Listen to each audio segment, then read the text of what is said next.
I'm at Scott's. We're doing a little polishing and getting everything a little more secure. Gonna give it a proper cleaning. Just cover all the bases.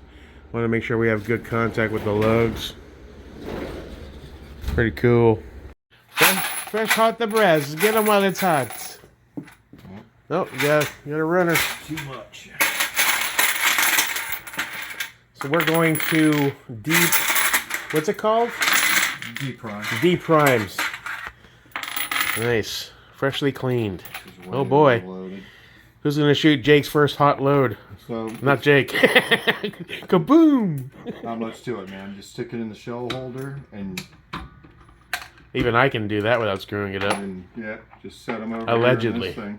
this thing. Oh, maybe get into reloading. That's going to be interesting.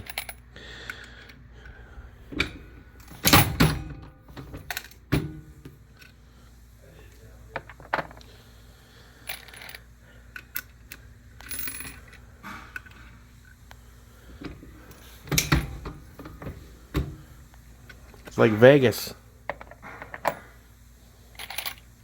The slot machine ain't paying off yet, but I have hope.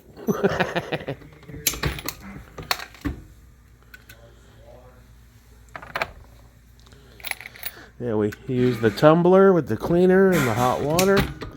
I don't know. I guess my biggest concern is getting the measurements correct on the powder. What were you saying, man?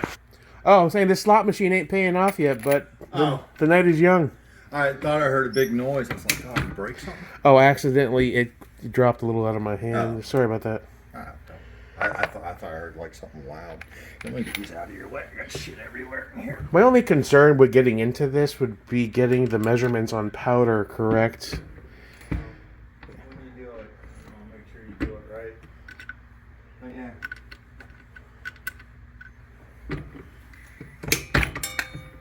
Cool.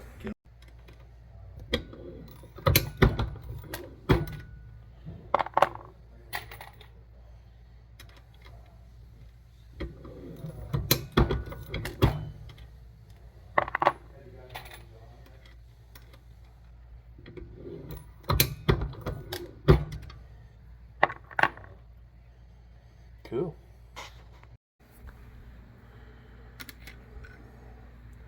That tumbler did a great job. Now Scott added soap and some other thing that actually shines them up. These things were filthy. Actually does a pretty good job. Now what I want to get into this reloading. See how that's gotta pops out a bit. I don't know. There's a lot goes into it. A lot of money too. He's got tons of stuff. Yeah, I'll use his for a while, and I'll get used to it, learn the ins and outs, go from there. Okay? Alright. I will say that Scott's right. When messing with this stuff, you kind of get a newfound respect for rounds. When all that goes into them. Definitely makes you want to make every shot count on the range. And get blast happy for no reason, especially with 6.5. The cost of it is a lot. I just got a bunch of Lapua and some burger. Lots of good stuff. I don't know. I might see Jake Merica ordering some reloading stuff in the future. Guess I could change a little bit of my home office around to accommodate it.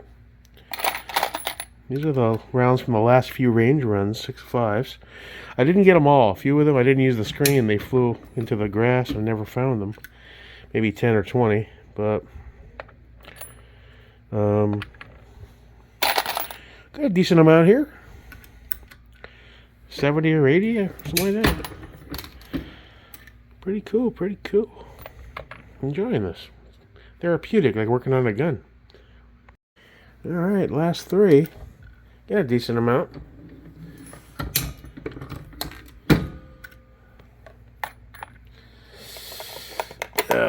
I think that's a full case of there. That's 100. So we got about 80-ish.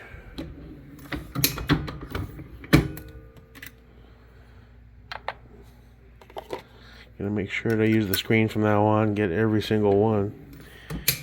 Just buying this brass, it's like $1 a round if you just buy the brass to reload. Alright, so that step is done. Primer's removed. Cool. Set up your sizing with this. That's 6.5? Yeah. And what you gotta do is you gotta set it to where your shoulder bump is correct. So we'll bump the shoulder down. Because otherwise, if you tried to reload this now, it wouldn't go in your chamber correctly. Gotcha, okay. Or it would get stuck trying to take it out. Right? Okay. So yeah, we just basically get it down to the right size.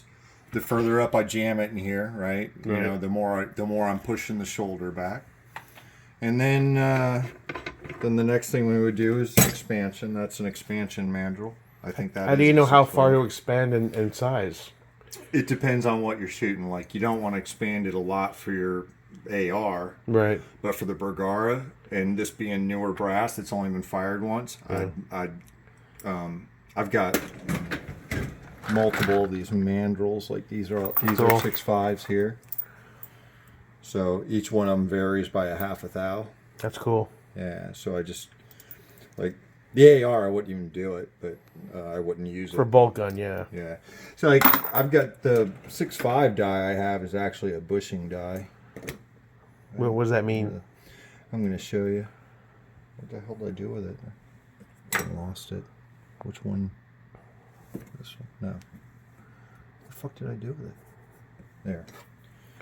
So, this is a bushing die. Bushing die. So what this does is basically restricts... oh, wait. Maybe it's not. I thought I had a bushing die for 6.5. Is this it? Sorry, I might have lied. Where's my bushings? They're in here somewhere. See, these are bushings, so they actually go in the die. Okay. And this would actually decide the size of the neck. Right? Gotcha. So as I push it in there, I can put different dies in there, and it's going to determine how much I bring that neck in or out. Okay. So like for an AR, I'm going to use a tighter bushing die, and it's going to push it in. It's going to like suck it in because I want a tighter neck tension because it's semi-auto. Right. For a... you can get away with a little more when it comes to a bolt gun. Yeah. It's not trying to auto-load. Yeah, you're not jacking it in there and causing inertia to make the bullet move. Right. So what I'll do is I'll use... whatever seating die, it doesn't really matter, or bushing.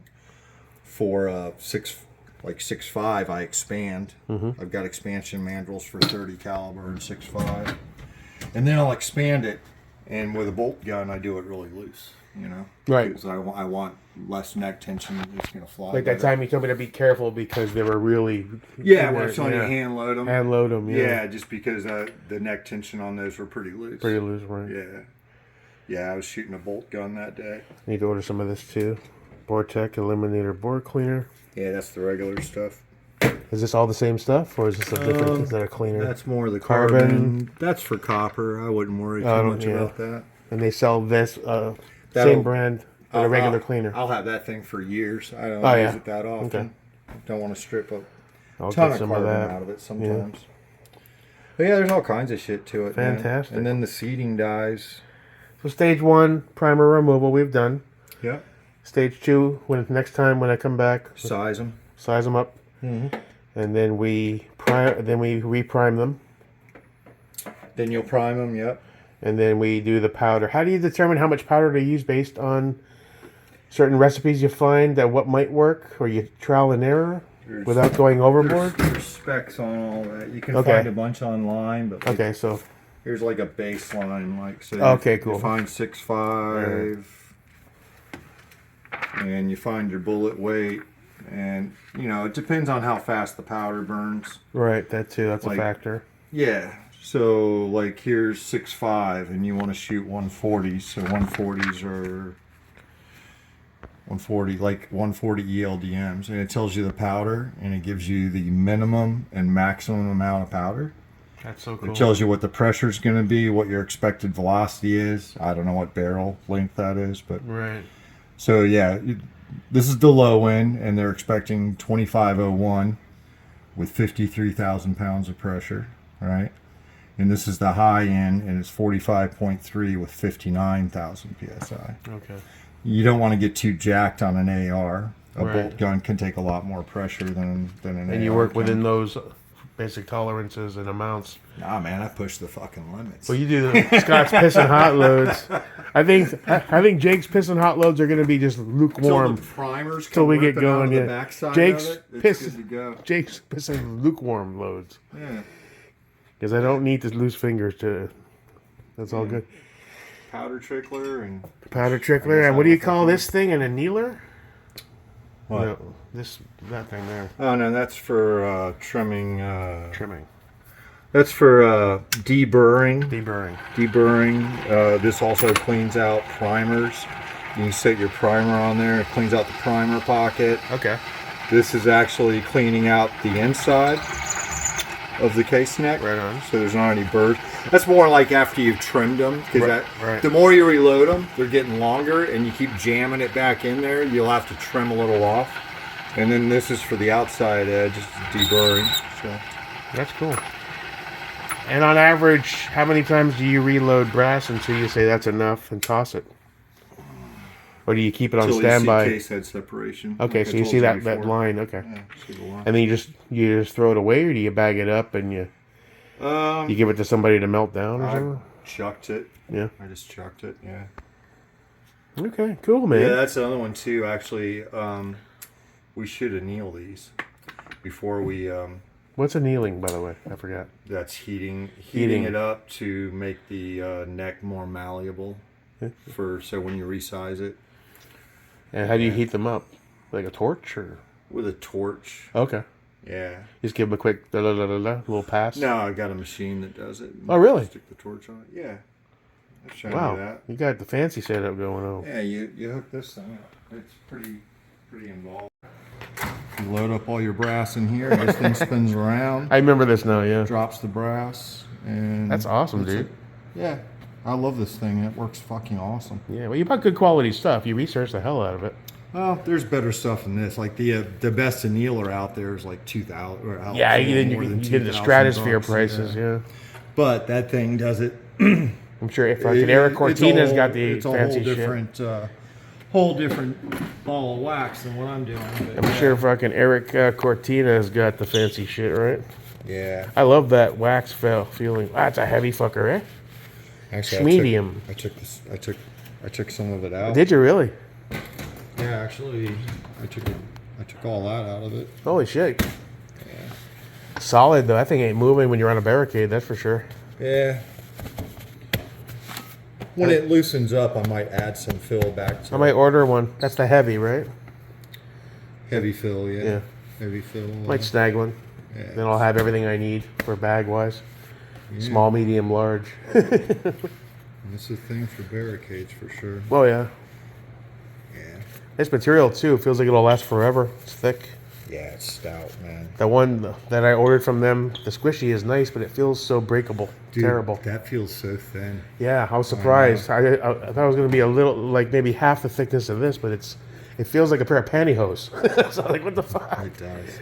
So we'll see how long it I lasts. gotta try that one day. Try that bag. I love the way it does squish perfectly though. Yeah, Yeah. Can't argue with that. Thanks, brother. I appreciate all the info, man. Oh, you're welcome, man. Gun Yoda. Oh yeah, that's me. Cool. So Scott gave me a little small introduction to reloading. I'm interested. Yeah, I think I might we'll go over there and I'll work on some rounds. You know, I'm gonna figure out which powder to buy. What I'll do is I'll load rounds for the LMT and separately for the Bergara. There'll be two different approaches, but make sure I grab all my brass when I shoot, because it's money, and go from there, you know.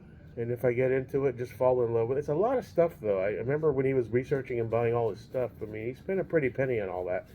And there's different levels of quality and stuff you can buy. The ones he bought were like mid-tier-ish. Okay.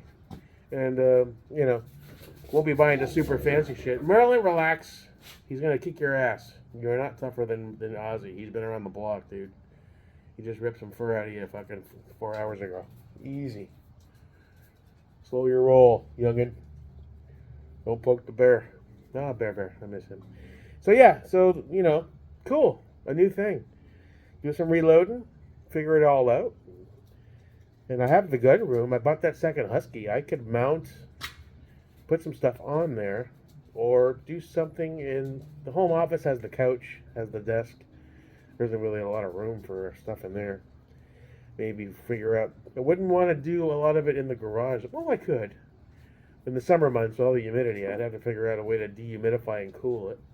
Granted, I keep all my powders and stuff stored in the gun room in the AC and put a dehumidifier in there. So we'll see what's what.